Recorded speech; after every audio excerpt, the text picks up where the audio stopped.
मैं हूं अभिषेक कुमार। आप देख रहे हैं मोबाइल न्यूज 24। बिहार विधानसभा चुनाव की स्पेशल कवरेज जारी है। सोनबरसा में हम पहुंचे हैं।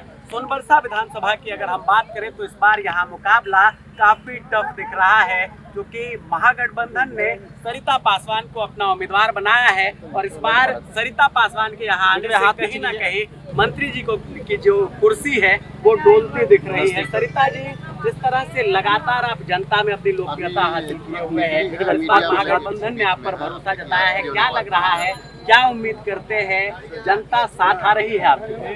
सबसे पहले तो मैं आपका हृदय से धन्यवाद अदा करती हूँ कि आप अपना कीमती समय निकाल करके हम लोगों के बीच में आप आए और इस सुदूर देहात में वहाँ पर आप मौजूद हुए हैं जहाँ पर कोई जाना पसंद नहीं करते हैं। ये हमारे पूर्व के विधायक या प्लस मंत्री, आप उनकी नाकामियों का जायजा आप कह सकते हैं। वो सरेआम देखता है कि आज जहाँ हम लोग खड़े हैं इसकी हालात देखिए और इस गांव की हालात देखिए, तब आपको पता चलेगा कि उनका विकास कितना हुआ। और जैसा कि आपने क्वेश्चन किया है कि आपका मंत्री जी से मुकाबला है, तो मैं आपको बता देना चाहूँगी अभी वर्तमान में वो कुछ भी नहीं है। यही जनता है, यहाँ की जनता है, इन्होंने ही एक एक मत दे करके उनको विधायक बनाया। सौभाग्य से वो मंत्री बने और दुर्भाग्य है कि वो इन्हीं जनता को भूल गए जिनके बदौलत आज वो कुर्सी का सुख ले रहे हैं। वो कहते हैं कि देखिए काम होना था, हमने जो है निबंधन कार्यालय लाया है, बिल्डिंगें बनाई है, शिक्षा के स्तर में सुधार हुआ है। मैंने पूछा उनसे कि साफ सफाई को लेकर क्या कहेंगे आप? अगर अपने ही कास्ट के टोले में चले जाए तो वहाँ लोग आज भी खुले में शौच करने को मजबूर है। सोहा की बात मैं कर रहा हूँ, बेहद में आप देखिए क्या हाल है। आखिर क्यों कुर्सी मिलने के बाद नेताजी को हो क्या जाता है कि वो ये सब काम नहीं कर पा रहे?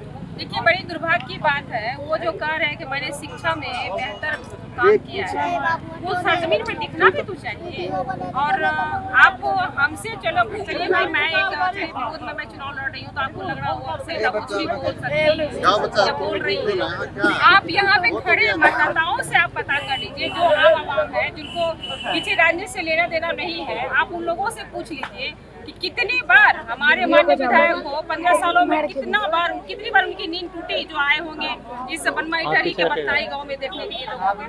कब आए होंगे जब घर में लोगों की आग लगती है, घर में लोग कहीं किन्हीं के साथ में कोई अप्रिय घटना घटती है तो उसमें मैं दौड़ी आती हूँ, क्योंकि मैं कुछ भी नहीं हूँ। मुझे तो ये कहना चाहिए कि जनता ने मुझे मौका नहीं दिया, लेकिन मैं इस बात से ज़्यादा प्रभावित, ज़्यादा खुश हूँ कि जनता ने मुझे अपना मत तो दिया, लेकिन वो जीतने वाली मत नहीं थी, उससे भी मुझे कोई दुखी नहीं। जनता का स्नेह प्यार मेरे साथ में सदैव बना रहा। जितने लोगों का मत रहा, मैं उतने लोगों की विधायक रही और उसी गौरव के साथ मैंने काम किया, उसी ऊर्जा के साथ मैंने काम किया और आज मुझे जनता का आता है। और आने वाले समय में क्या होगा, हिंदू मुसलमान, भारत पाकिस्तान, तमाम तरह के प्रमुख हथियार माना जाता है। इसे लेकर सरिता जी किस तरह से एक्टिव है और सोनबरसा की जनता से 6 तारीख के वोटिंग के लिए क्या अपील करेंगे? मैं निश्चित तौर पे कहना चाहूंगी कि हमारे यहाँ अभी तक इस तरह की सांप्रदायिक घटनाएं नहीं घटी है और मैं ईश्वर से प्रार्थना करती हूँ कि हमारे समाज में भाईचारा बना रहे, क्योंकि आप और हम एक संवैधानिक प्रक्रिया है। वोट के माध्यम से कोई जीतता है, कोई किन्हीं का सेकेंड स्थान आता है, तो उसे हार ना लगे, हम लोग बल्कि सेकेंड स्थान करें, तो ये होता है। उसमें ये मतदाता अपने स्वेच्छा से मतदान करते हैं, लेकिन कहीं अगर सांप्रदायिक घटना घटती है या किसी तरह की अनैतिक घटना घटती है, इसकी मैं भरपूर निंदा करती हूँ।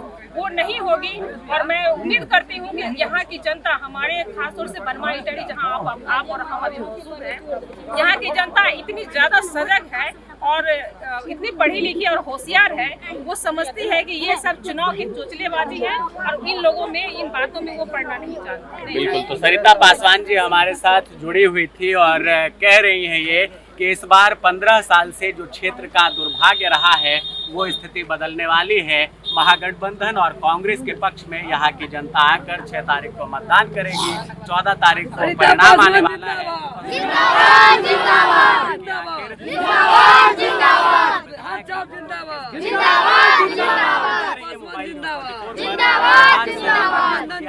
जिंदाबाद।